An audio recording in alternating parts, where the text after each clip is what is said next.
Welcome back नाज़रीन। मुल्क अंदर जिते एक पासे सियासत नज़र अचे पई ऐं हुकूमत तोड़े अपोज़िशन उन में मसरूफ़ नज़र अचे पे, इक़्तिदार हासिल करण जूं कोशिशूं नज़र अचनि पियूं त उते ई मुल्की मईशत हिन वक़्त ताईं बहितर नाहे थी सघी। हुकूमत जे अचण खां पोइ बि उन में का बहितरी नज़र न पई अचे। वेतर ताज़ो ई बरसाती बोर्ड जी तबाही बाद जेको मईशत खे नुक़सानु थियो आहे उन सां ईंदड़ ॾींहनि में अञा वधीक ख़तरा नज़र अचनि पिया। डॉलर हिन वक़्त ताईं कंट्रोल लाइ थी सघियो। इन सॼी सूरत हाल बाबति पाण प्रोग्राम में ॻाल्हाईंदासीं। असांखे वीडियो लिंक ज़रिए जॉइन कयो आहे मुल्क जा नामेरा मुआशी माहिर आहिनि मोहतरम जनाब डॉक्टर शाहिद हसन सिद्दीकी साहब। डॉक्टर साहब अस्सलाम वालेकुम।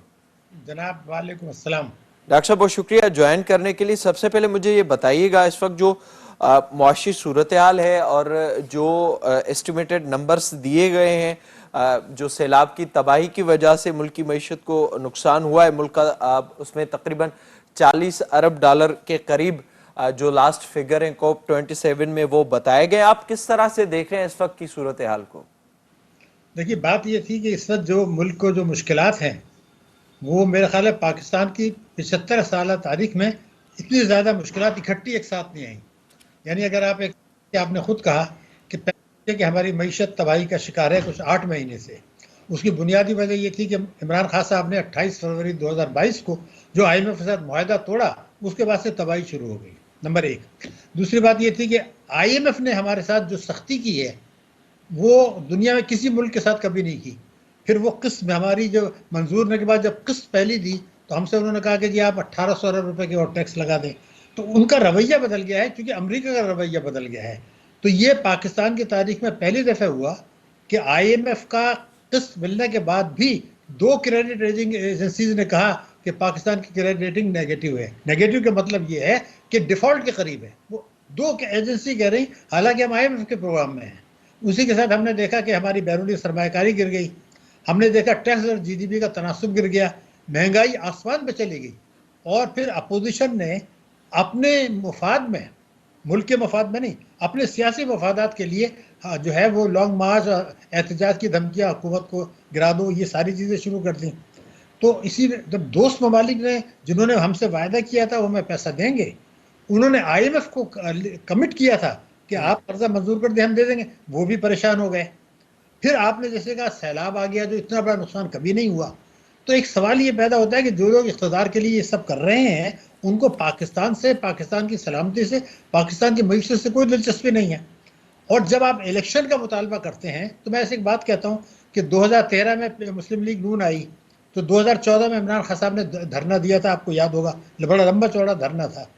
उसके बाद अब वो फिर यही कर रहे हैं। तो वो ये क्यों समझते हैं कि इलेक्शन हो जाएंगे, अगर मिसाल के तौर पर वो आ गए, एक बात मैं कह रहा हूँ, तो वो क्या समझते हैं कि दोबारा दूसरी पार्टियां उनको करने देंगी हुकूमत? तो ये सोचना पड़ेगा कि एक हुकूमत का जो टेन्योर है उस पर आप उसको चलने दें, उसमें जो जो आपको उसके खिलाफ बातें करनी है, तनकीद करनी है, वो ज़रूर करें। लेकिन अगर ये सिलसिला शुरू कर दिया है कि मेरे अलावा कोई हुकूमत नहीं करेगा, तो इसका मतलब ये है आपको अपने सियासी मफाद, पाकिस्तान की सलामती, पाकिस्तान की मईशत और पाकिस्तान के 22 करोड़ आवाम से ज़्यादा आपको इक़्तिदार की लालच है, पैसे की लालच है। ये वो काबिल नफरत चीज़ है जिसकी वजह से, जैसे मैंने कहा, कि मईशत मुश्किलात का इतना शिकार हो गई कि अब मसला ये आ गया है कि हमारे शहबाज शरीफ साहब अगर ये समझते हैं कि हमने जो है बैरूनी मुल्कों से कुछ इमदाद मिल जाएगी, कुछ बैरूनी कर्जों की रीशेड्यूलिंग कर देंगे, कुछ इम्पोर्ट्स कम करके तजारती खसारा कम कर देंगे, उसकी वजह से रेवेन्यू गिर जाएगा, लेकिन शरह नमू गिर जाएगी, अगर वो चीज़ समझते हैं इन चीज़ों से मईशत चल निकलेगी, तो ऐसा नहीं होगा। यह है जून गुजर जाएगा।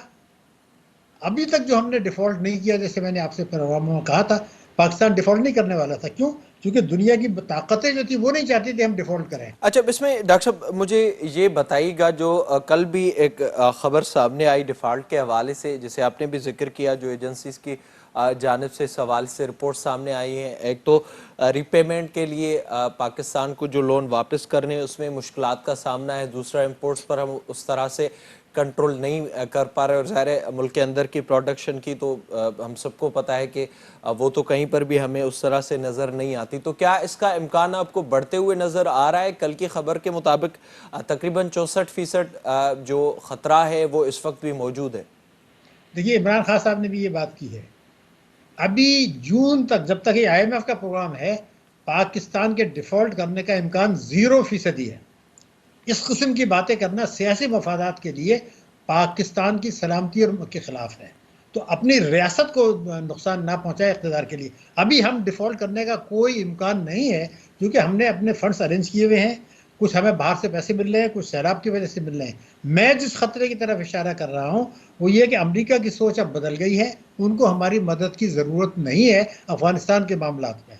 वो हिंदुस्तान के साथ दोस्ती बढ़ा रहे हैं, तो उनका रवैया बदल गया है। तो ये जून तक, जब तक ये IMF का प्रोग्राम ख़त्म होगा और हमारी ये जो मौजूदा हुकूमत ये इस्लाह नहीं कर रही, तो अमेरिका अगर ये फैसला करता है 2024 या उसके बाद कि चलो इनसे डिफ़ॉल्ट करा देते हैं, तो अभी तक जो हमने नहीं किया था वो इसलिए नहीं किया था कि अमेरिका नहीं चाहता था, वो हमें मदद कर देता था। अब अगर उन्होंने अपनी राय बदल ली और जैसा मैंने कहा हमारी हुकूमत ने अपनी सोच नहीं बदली, दुनिया बदल गई, अमेरिका की पॉलिसी बदल गई, हमारे हालात बदल गए, लेकिन हुकूमत की पॉलिसी वही है कि ताकतवर तबकों को नवाज दें, कर्ज़ों की रीशेड्यूलिंग करा लें, कुछ नए कर्जे ले लें, कुछ इंपोर्ट्स कम कर दें, कुछ तजारती खसारा कम कर दें, कुछ सऊदी अरब से मदद मांग लें, कुछ कतर से मांग लें। ये आर्जी चीज़ होगी। आगे चल के अगर अमेरिका चाहेगा, आगे 24 के बाद खुदा न खास्ता वो खतरा उस वक्त यकीनन होगा। तो ये मोहलत है। इस वक्त कहना कि हम डिफॉल्ट कर रहे हैं, ये पाकिस्तान इस वक्त आप समझते हैं कोई इम्कान नजर नहीं है। अच्छा डॉक्टर साहब, मुझे ये भी बताइएगा, ज़ाहिर है इसाक डार साहब जब से आए हैं और उनके आने की एक जो बड़ी वजह बताई गई थी कि IMF के साथ अच्छे ताल्लुकात भी हैं और डॉलर को भी कंट्रोल कर लेते हैं, उसमें भी हम कोई अच्छी पेशरफ्त नज़र नहीं आ रही। दूसरा मुझे ये भी बताइएगा कि इस वक्त जो ख़ास तौर पर मिफ्ताह इस्माइल के जाने के बाद और डार साहब के आने के बाद आपको लग रहा है कि आने वाले दिनों में कुछ बेहतरी हो रही है या फिर उस तरफ मामलात जाते हुए नजर आ रहे हैं आपको? देखिए, ऐसा है कि ये कहना कि IMF से ताल्लुकात बेहतर हैं, ये तो IMF के ताल्लुकात सिर्फ अमेरिका यूरोपियन यूनियन से बेहतर हैं। हम उनकी शराइत मानेंगे या अमेरिका उनको कहेगा तो वह हमदर्दाना। डार साहब ने जो पहले कामयाबी हासिल की थी वो इसलिए की थी कि स्टेट बैंक ऑफ पाकिस्तान को पर वो असरअंदाज होते थे और उन्होंने रुपए की कदर को मसनूई तौर से नीचे रखा था और बरामदात को जो है गिरा दिया था, आपको याद हो, लेकिन महंगाई कम रही थी। अब ये है कि IMF जो है वो स्टेट बैंक को हिलने नहीं दे रहा। IMF अगर ये भी करें तो वो नुस्खा चल नहीं रहा। अब उन्होंने कहा था कि 200 रुपये में डॉलर लेकर आ जाऊंगा, एक दफ़े से ज़्यादा कहा है, लेकिन इसका इम्कान सिफर है, वो नहीं ला सकेंगे। नहीं ला सकेंगे। क्यों नहीं ला सकेंगे? इसलिए कि जब आपके पास एक्सपोर्ट आपकी बढ़ नहीं रही, रेमिटेंसेस गिर रही हैं और बैरूनी कर्जे मिलने में मुश्किलात हैं, तो कैसे आप कम कर देंगे? आप इस्लाहात करें। यानी मैंने जो कहा कि कर्जों की रीशेड्यूलिंग, कर्जे लेके इंपोर्ट्स कम करने से मईशत नहीं सुधरा करती। आप इस्लाहात करें, टैक्सों के शोबे में, तवानाई के शोबे में, तालीम के शोबे में, बरामदात बढ़ाएं, गैर ज़रूरी अखराजात कम करें, कैबिनेट का साइज़ कम करें और अपने रिसोर्सेज पर भरोसा करें। जो सरमाए का फरार हो रहा है वो रोकें, रुपए की कदर बेहतर हो जाएगी। वो आप करना नहीं चाहते, क्यों? क्योंकि अशराफिया नाराज़ हो जाएगी, ताकतवर लोग नाराज़ हो जाएंगे। तो आप ताकतवर तक को भी खुश कर लें, दुनिया को भी खुश कर लें, अपनी हुकूमत के लिए भी फ़ायदे पहुँचा लें, तो मुल्क और मईशत का नुकसान होगा। ये बड़ी ख़तरनाक पॉलिसी है। ये जो मोहलत है, अमेरिका के रवैया जो बदल रहा है, दुनिया जो बदल रही है, आप 2024 से पहले अपनी हालात अगर ठीक नहीं करते। ज़ाहिर है वो स्ट्रेंथ अगर नहीं होगी तो फिर उससे मज़ीद सूरत हाल ख़राब होगी। डॉक्टर साहब ये भी बताइएगा, आपकी नज़र से भी मिफ्ताह इस्माइल का वो इंटरव्यू गुजरा होगा जिसमें उन्होंने जिक्र किया था कि इस मुल्क की मईशत 1% लोगों की है और जो आप भी जिक्र करते हैं मुल्क की अशराफिया का, जिसके लिए यहाँ पर फैसले होते हैं, तो आपको क्या सबसे बड़ी वजह नज़र आ रही है कि उसमें कोई तब्दीली नहीं आ रही और निचली सतह तक, आम लोगों तक कोई चीज़ पहुंच नहीं रही? कम से कम जो पॉलिसी हो वो नज़र आए, वो भी नज़र नहीं आती। हर दफ़ा हम ये देखते हैं IMF के पास जाते हैं, फिर शराइत जब मज़ीद IMF सख्त कर देता है तो लोगों पर निचली सतह तक हम देखते हैं कि महंगाई में इजाफा होता है। फिर जब कुछ चीज़ें नॉर्मल हो जाती हैं फिर वही हमें एक साइकिल नज़र आ रहा है मुसलसल। तो क्यों आपको क्या लग रहा है कि जो ना सुधरने की एक वजह है और मईशत जो हमें अशराफिया के इर्द गिर्द घूमती हुई नजर आ रही है, इसकी वजह आप क्या समझ रहे हैं? देखिए, बिल्कुल सही आपने बात की है। अशराफिया जो है वही पार्लियामेंट में बैठे हैं, वही काबीना में बैठे हैं, वही सेनेट में बैठे हैं। उनकी पॉलिसी अगर आप हुकूमत चला नहीं सकते कामयाबी के साथ, तो अगर हुक्मरान ये समझते हैं कि वो इक़्तिदार में आए हैं, पावर में आए हैं अपने इक़्तिदार के लिए और पैसा बनाने के लिए, दौलत ताकतवर तबकों को नवाजने के लिए। मुशर्रफ की जब फौजी हुकूमत थी उसने भी यही किया, वो भी टैक्स एमनेस्टी लेकर आया, आपने देखा होगा। वो भी आईएमएफ के पास गए। उसके बाद जो भी पीपल्स पार्टी आई वो भी आईएमएफ के पास गए, उन्होंने भी एमनेस्टी लाए। नवाज शरीफ की हुकूमत आई या शाहिद खाकान अब्बासी की, वो भी उन्होंने भी एमनेस्टी दी। इमरान खान आए जो सारी उम्र जो है वो कलमा पढ़े या नहीं पढ़े ये कहते थे कि लूटी हुई दौलत लाऊंगा, उन्होंने भी एमनेस्टी दे दी और कहा कि लूटी हुई दौलत जो बाहर गई है वो पाकिस्तान भी मत लाओ। तो ये अशराफिया की मईशत है। दो किस्म के अशराफिया हैं, एक पाकिस्तान की अशराफिया जिनके मुफाद में पॉलिसी बनाती हैं, एक बैरूनी अशराफिया यानी अमेरिका के मदद के बगैर मैं नहीं समझता हमारे लोग इख्तियार में आते हैं। इमरान साहब 6 महीने तक गला फाड़ के कहते रहे अमेरिका ने हमें मेरी हुकूमत गिरवाई है। अब जब उनको कुछ नजर आया कि पब्लिक में उनका रिसेप्शन हो रहा है तो अमेरिका किसे माफी मांगने के लिए उन्होंने कहा जी मैं अमेरिका ने हमें नहीं गिराया। तो अगर आप इक़्तिदार में आने के लिए, इक़्तिदार बरकरार रखने के लिए मुल्की अशराफिया की ज़रूरत महसूस मदद की ज़रूरत मांगते हैं, अमेरिका की मदद मांगते हैं, तो फिर उन्हीं को खुश कर लें, फिर आवाम के लिए तो कुछ नहीं होगा। इसलिए जब तक आवाम बेदार नहीं होंगे और ये नहीं कहेंगे कि आप मुल्क के मफाद में पॉलिसियाँ बनाएं, मुल्क को खुद निसारी की तरफ ले जाएं, आवाम में खुशहाली लाएं, तालीम में, सेहत में, पीने का साफ पानी, कर्ज़ों पर निसार कम करें, चोरों से टैक्स लें, तब जाके मुल्क ठीक होगा।